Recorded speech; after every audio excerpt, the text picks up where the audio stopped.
Although we rarely celebrate the work of the Grim Reaper, we will happily make an exception for the Mini Paceman. While the first generation of the Countryman crossover sold in sufficient volume to warrant development of the successor we're driving here, its ungainly, ugly, two-door pseudo-coupe sister found more ridicule than buyers. Mini confirms that it won't be making another Paceman, and for that we are genuinely grateful. We'd suggest burying it in a garlic-filled coffin with a stake through its heart.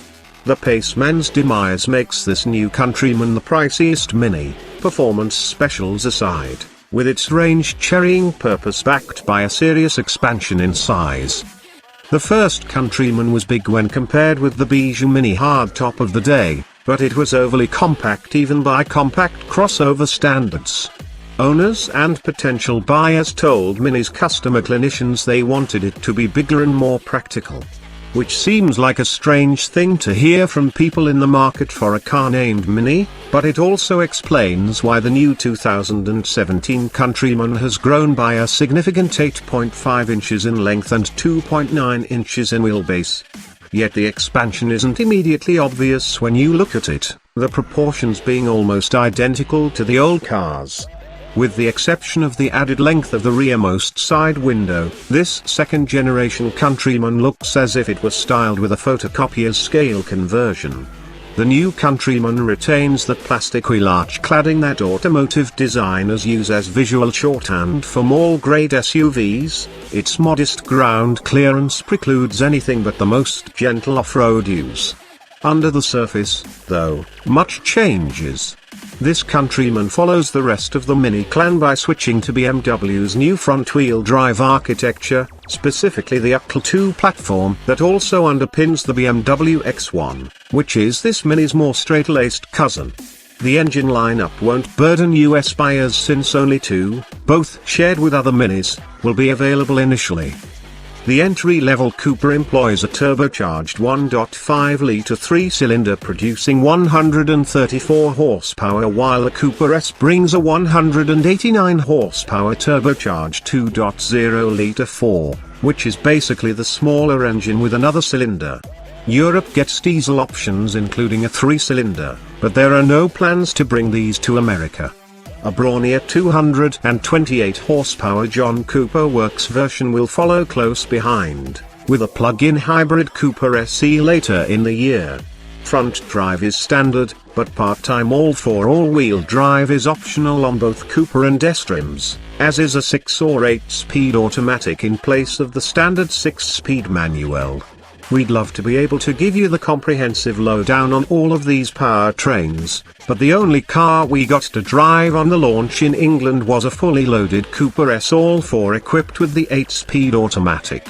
Familiar outside, different within. The cabin is more spacious and less gloomy than its predecessors, with better fit and finish and genuine evidence of ergonomic planning, which is new for Mini. As in the current hardtop, there are still some hard-to-see low-mounted toggle switches, apparently riffing on the original 1959 BMC Mini, and a fair bit of different for the sake of being different design. The rounded navigation screen, trimmed to fit in the circular central binnacle, is a styling cue that we suspect a middle-aged designer thought would appeal to millennials. Practical considerations get their due, though, with generous space both front and rear. The driving position is raised. As you'd expect for a crossover, it's not quite SUV commanding but is certainly assertive. There's also adult viable room in the back with where a hat headspace and a respectable 18 cubic feet of luggage volume beneath the hatch with the seats in place and 48 cubes with them stowed. It drives as you'd expect, like a big, fat Mini with extra ride height. Yet it also moves with considerably more dynamic polish than its predecessor.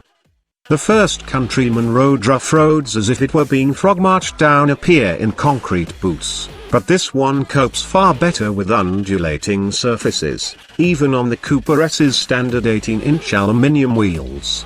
It's still firm, but there's a newfound compliance that helps it ride out moderate bumps without being thrown off course.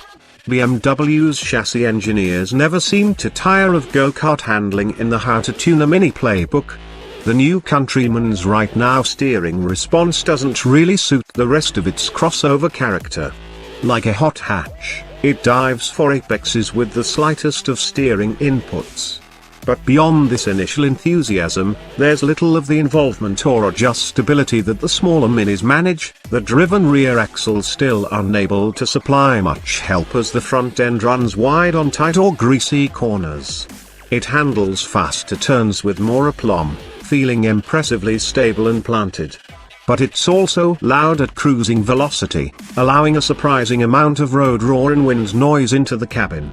The 2.0-litre engine isn't short on poke, but its efforts are blunted by the Cooper S's curb weight, which Mini claims is 3,671 pounds. Our scales usually measure higher weights than Minis.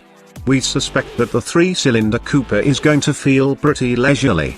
The bigger engine's strong mid-range torque and some intelligent shifting from the 8-speed automatic make the S feel brisk most of the time, but pushing harder reveals the engine's lack of lungs at higher revs. Anybody in search of a genuinely rapid Countryman will have to wait a month and pay several grand more for the John Cooper Works version.